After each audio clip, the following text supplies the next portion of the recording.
As Patrick just mentioned, I think we all agree we'd rather have Coach Donovan in the practice facility right now. Okay, getting ready for tomorrow night, and we'll get him back to do this at a later date. Is that a fair trade? Yeah? Okay. Anybody watch the game last night? Yeah. All right, moving on.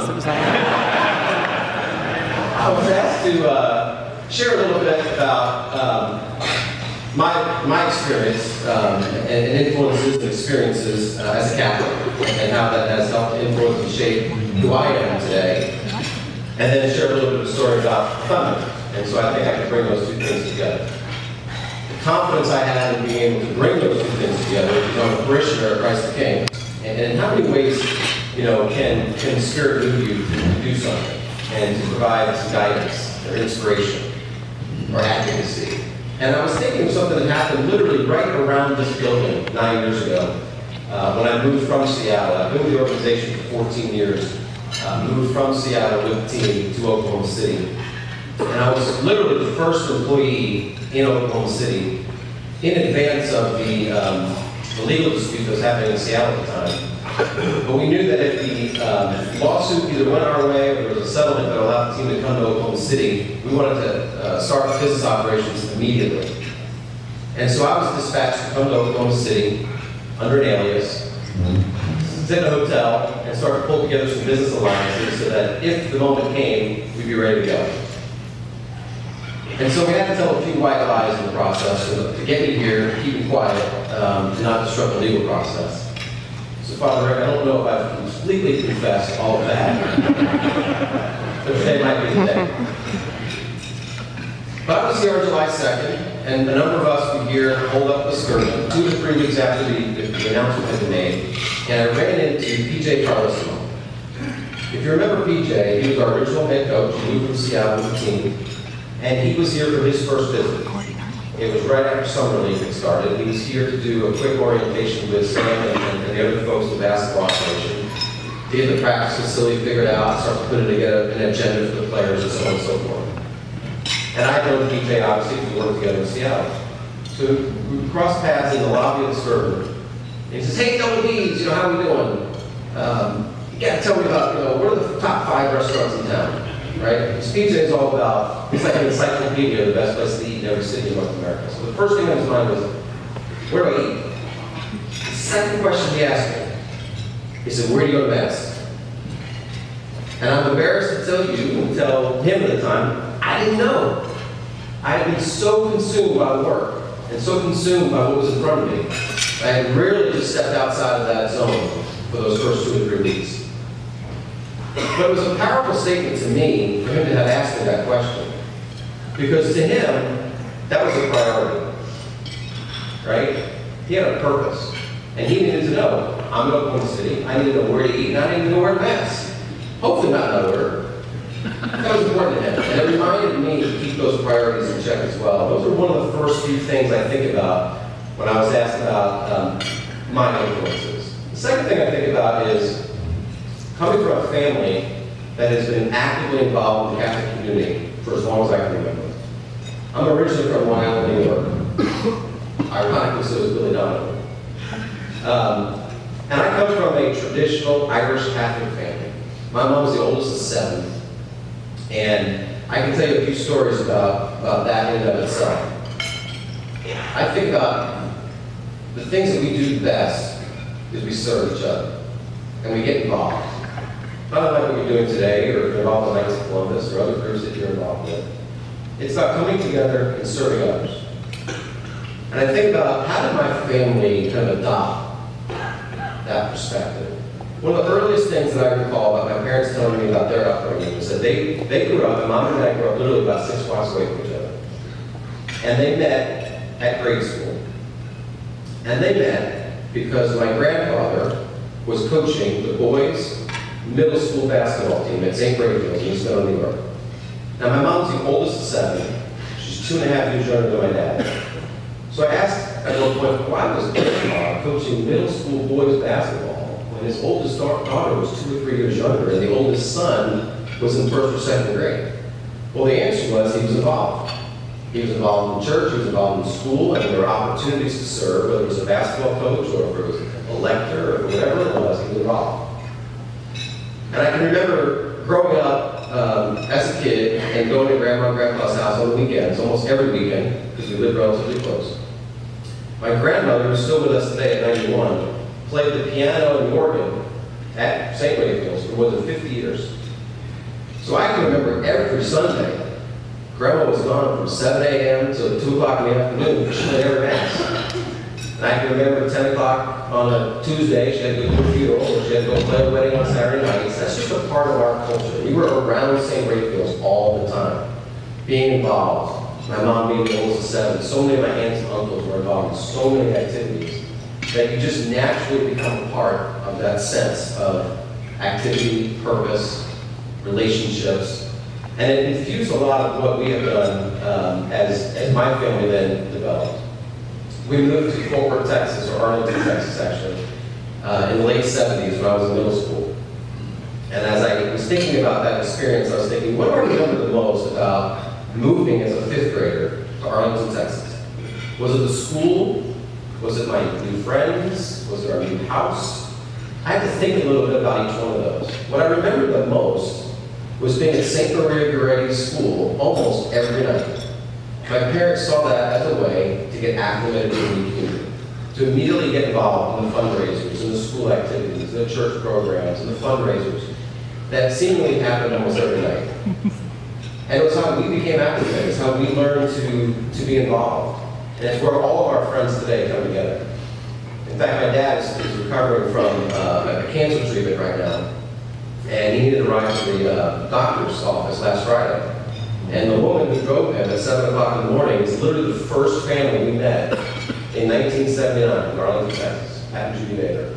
And we met at St. Maria Goretti. So a lot of these kind of things come to mind when I was asked to think about this discussion this afternoon. After St. Maria Goretti, I went to Nolan Catholic High School, one of the largest Catholic high schools in the state of Texas, in Fort Worth. My mom began volunteering there just before I entered Nolan. And I'm the oldest of 4 boys, so we spent almost 20 years collectively being involved in that school as students. My mom was there as an unpaid volunteer in a full-time capacity for more than 30 years. She worked in every office, worked in every event, coordinating volunteers and coordinating activities and providing mentoring opportunities and programs for kids for more than 30 years. And left an indelible mark on us in terms of how do you serve, how do you give, how do you get involved, and how do you know the breadth of all these opportunities. She passed away in 2009, and one of the things that my brothers and I immediately did was create a foundation in her honor, the Mary Ellen Byrnes Foundation. And today, we're, I think, 8 years into this now. We've been raising enough funds where we award scholarships now every year to 2 juniors as they go into their senior year at Nolan High School. And those awards are based on academic success, although you don't have to be a great student, you just have to work at it. Extracurricular activity, so we don't care what you do, play sports or be in a band or both, but you gotta do something. But the majority of the criteria that is evaluated by our family and the school is community involvement. You gotta be involved. You gotta have a meaningful experience with others. And you have to do more than what the school's asking you to do. You have to have a meaningful integration into not only the Nolan community, but the Catholic community in Fort Worth. And we're really proud to have created this foundation that recognizes these students. In fact, next week, we'll be awarding this year's scholarship winners. And it's a really meaningful experience for my family to be a part of. So now we fast forward, and I'd say that when we moved to Oklahoma City in 2008, I finally was able to answer PJ's answer of where to go to Mass. A number of our friends, including the president of our business operations, Danny Barth, were immediate parishioners at Christ the King. And so we became parishioners at Christ the King. My kids are now all enrolled at Christ the King, and we're excited about the opportunities that we can bring to that community as we get more and more involved. My kids are in 2nd grade, kindergarten, and preschool, so we're in the early era of being involved and writing those checks. But we're excited about being involved, and I think about the examples that my grandparents and my parents have established for us in terms of being involved in so many ways. as I think a bit about the inspiration of the Catholic Church and Catholic faith, and a little bit about how that infuses me personally and our culture at the Thunder, I couldn't help but think about the experience that I had on Easter Sunday. We were almost on time, Father Rick. 7:55 for the 8 o'clock mass. But I was with my dad, and I was with my son, who's a second grader. So he's not quite at his first communion, but he's a few weeks away. And because we were there at 7:55, our choice was the foyer in the auxiliary room, or it was, as Father Rick described, courtside. We were in the auxiliary seating right behind the altar.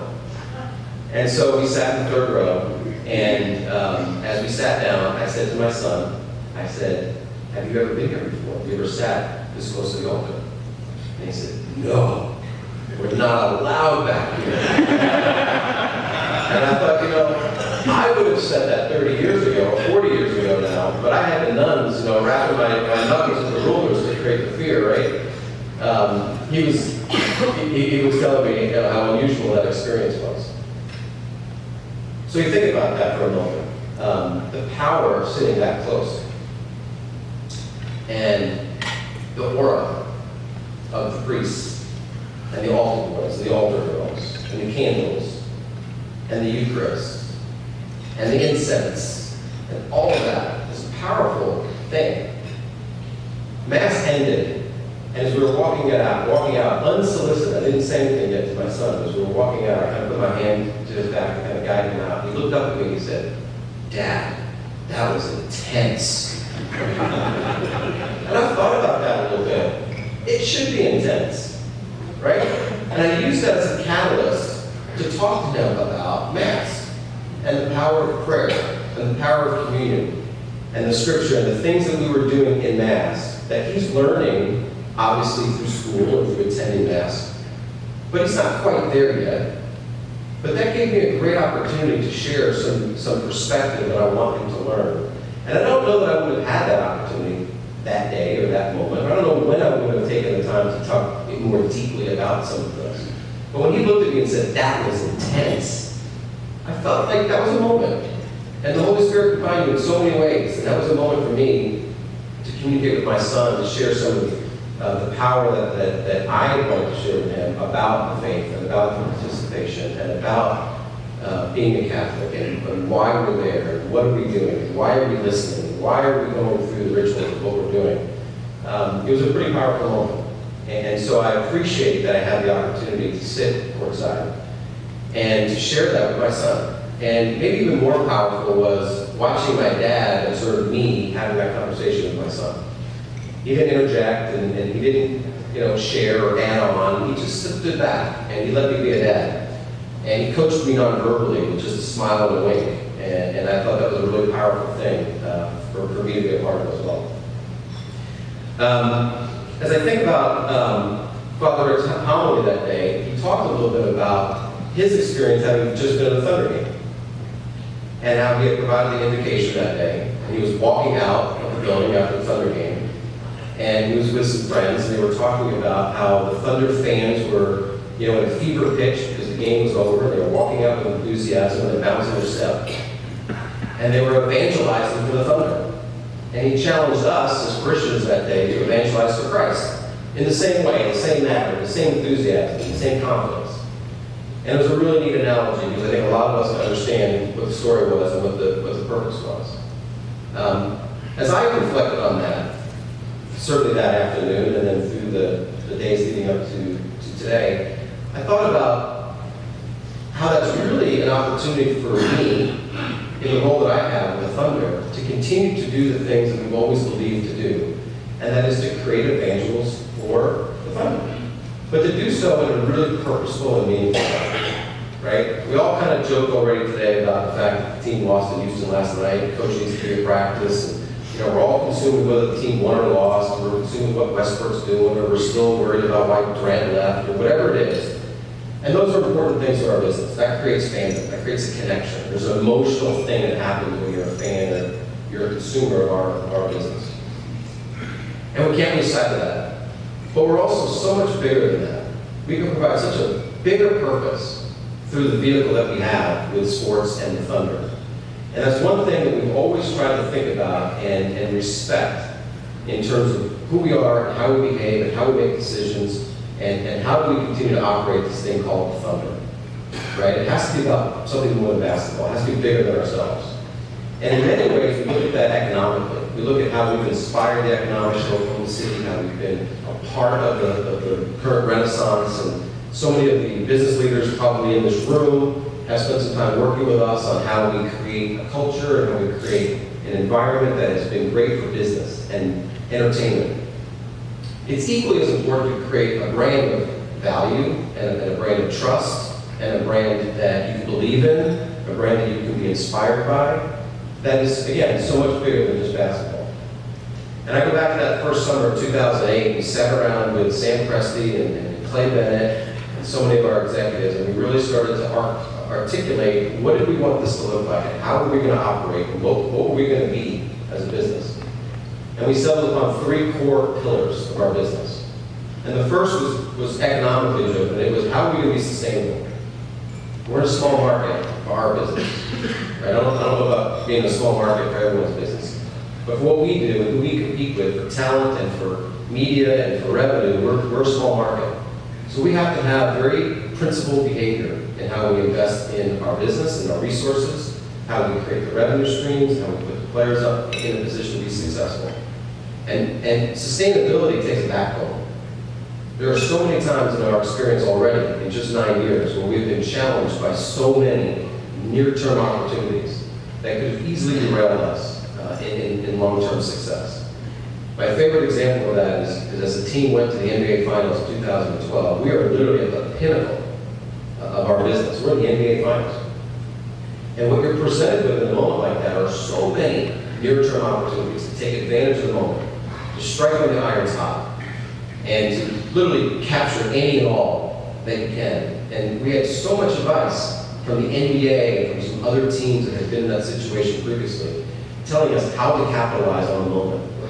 And I'm so proud of an organization that I can look back on years later that did not take the path of least resistance, that did not just take everything that was in front of us. Because I don't know that that would have allowed us to be in the position we are today, which is entering our 10th season with as much momentum, economically and otherwise, as we've ever had.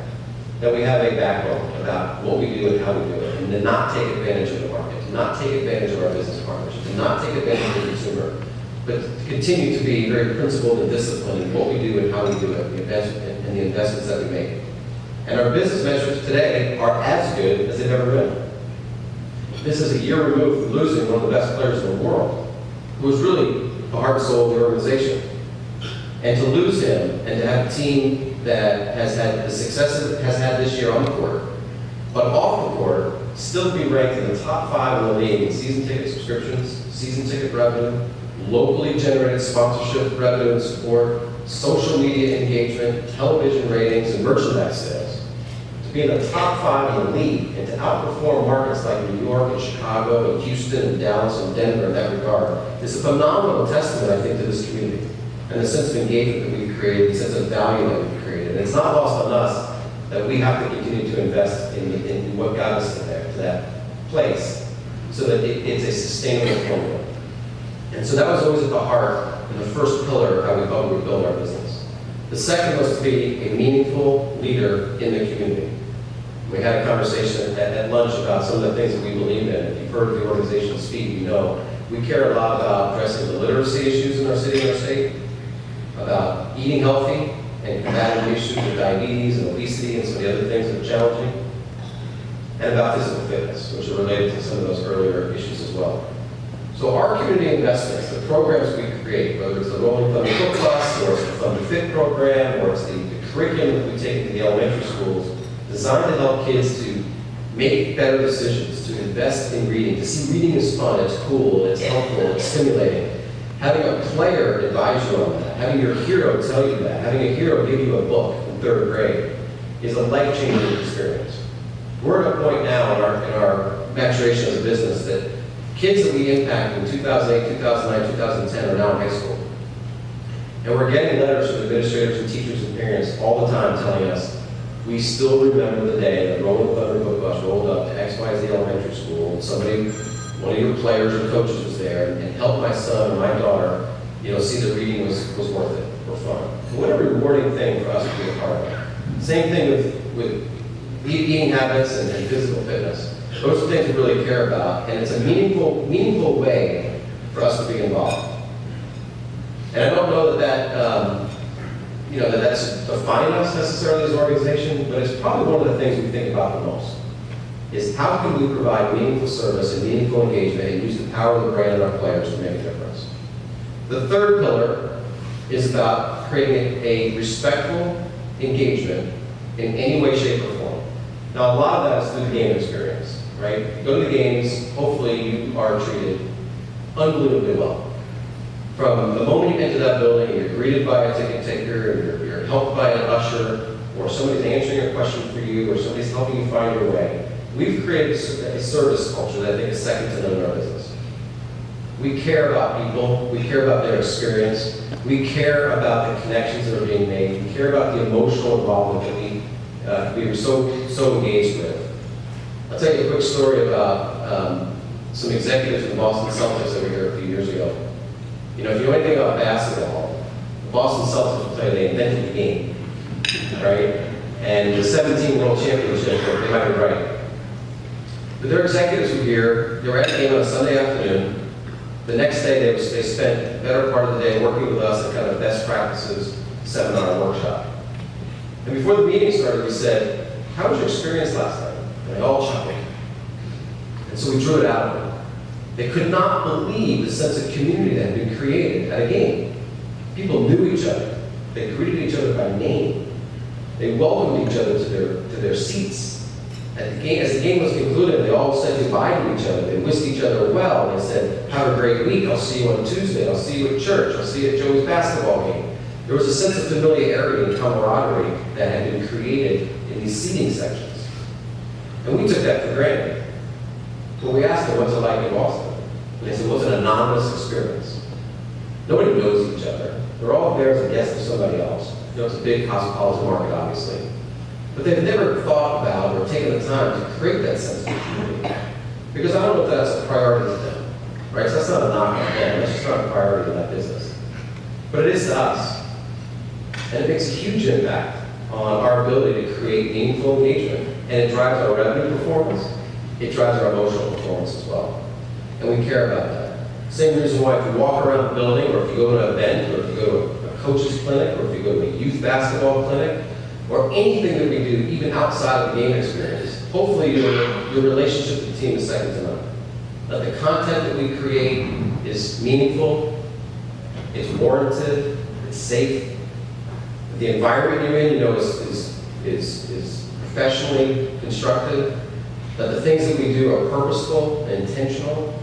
Those are important things for any business to build their value system on.